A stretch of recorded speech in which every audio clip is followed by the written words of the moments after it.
Hello students, today in this module I am going to discuss about active and passive immunity.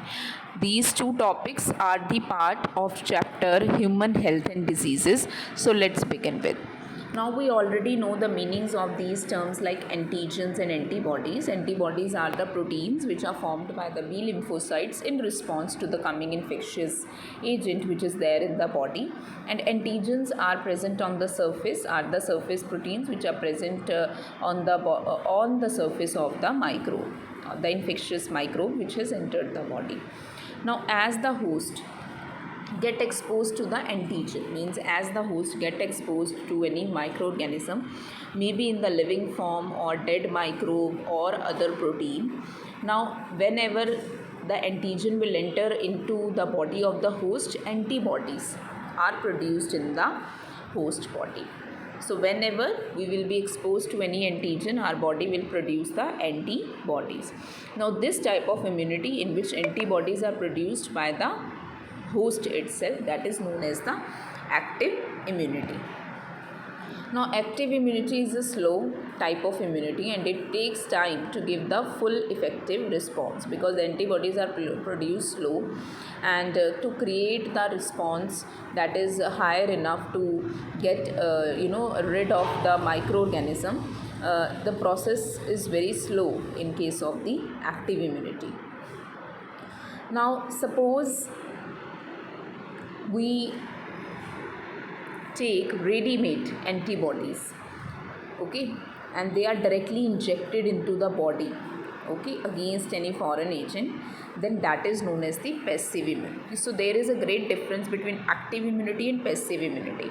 In active immunity, the host get exposed to the antigen or the infectious agent and the body itself is producing the antibodies. But in passive immunity, ready-made antibodies are directly given to protect the body against the foreign agent. So the two types of immunity are quite different from each other. Now you must be knowing about the yellow fluid colostrum.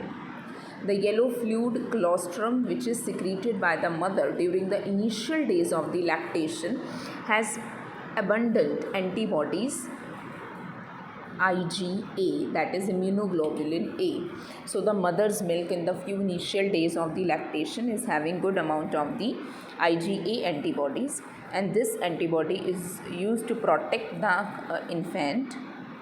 Now the fetus is receiving these antibodies from the mother, okay, through the placenta during pregnancy also. Okay, so we can say that it is an example of passive immunity because here the infant is not making the antibodies on its own but getting the already prepared antibodies from the mother's milk in the form of the colostrum. So this is an example of the passive immunity. I hope active immunity and passive immunity are clear. Active immunity is slow response, it makes a slow response, whereas passive immunity gives a fast response. Okay, now let us discuss about these two terms, that is vaccination and immunization. Now we know that in our body there is a property of memory. Our body remember the infectious agent which enter the body, and our body also prepare the antibodies in response to any antigen which enter the body. So the principle of immunization and vaccination is also based on the property of the memory. What is done in vaccination? In vaccination, a preparation of the antigenic proteins of pathogen or inactivated or weakened pathogen vaccines are introduced into the body.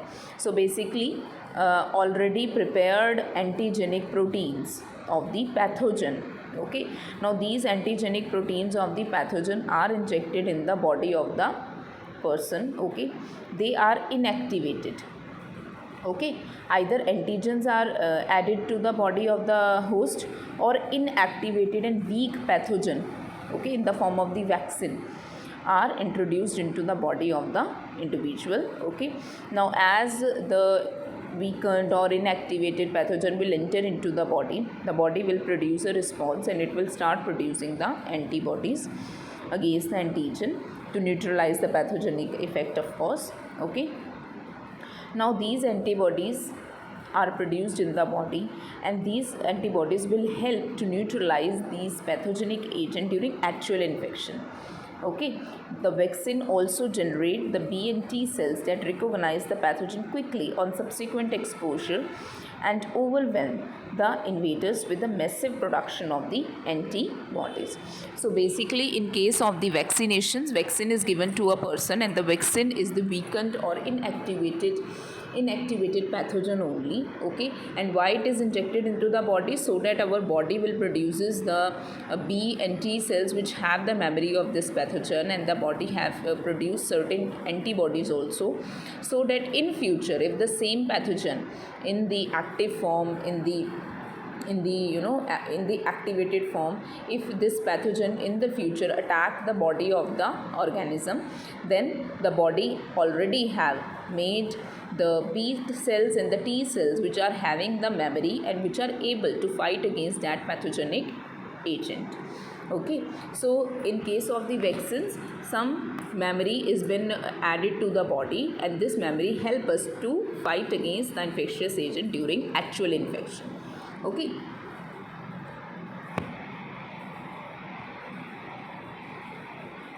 Now, if a person is infected with some deadly microbe to which quick immune response is required, such as in tetanus, we need to directly inject the performed antibodies or antitoxins. So, if a person is getting infected by some deadly microbe, okay, and suppose the body need very quick immune response, so in that case already performed antibodies are injected in the body. See, this case and this case is quite different. Here in the form of the vaccine, the inactivated and weakened pathogen was injected in the body, okay, or antigens are injected in the body. But in this case the preformed antibodies are added to the body so that a quick response will be created. As you know, in the case of the snake bite, during the case of the snake bite, the injection which is given to the patient contain the already preformed antibodies against the snake venom, and this type of immunization is known as the passive immunization. So again, passive immunization means when we are taking any preformed antibody, okay, like here was colostrum was given to the infant, and it helps to prepare helps the body by providing the passive immunity. In the same way, here also during any emergency condition, suppose there is a snake bite or there is an attack by some deadly infectious agent. So during such cases, what happen is the quick response is needed from the body.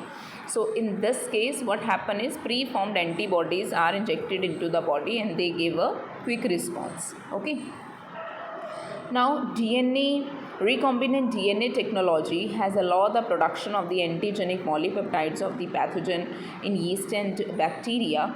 Vaccines are produced during this approach, allow large-scale production and hence greater availability for immunization. For example, hepatitis B vaccine produced from the yeast.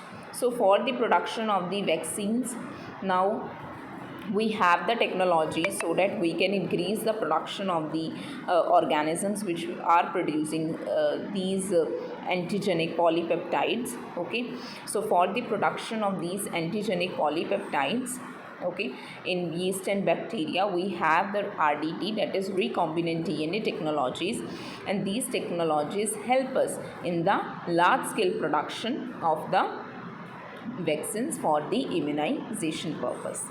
I hope the topic of active and passive immunity and vaccination and immunization is clear. Thank you.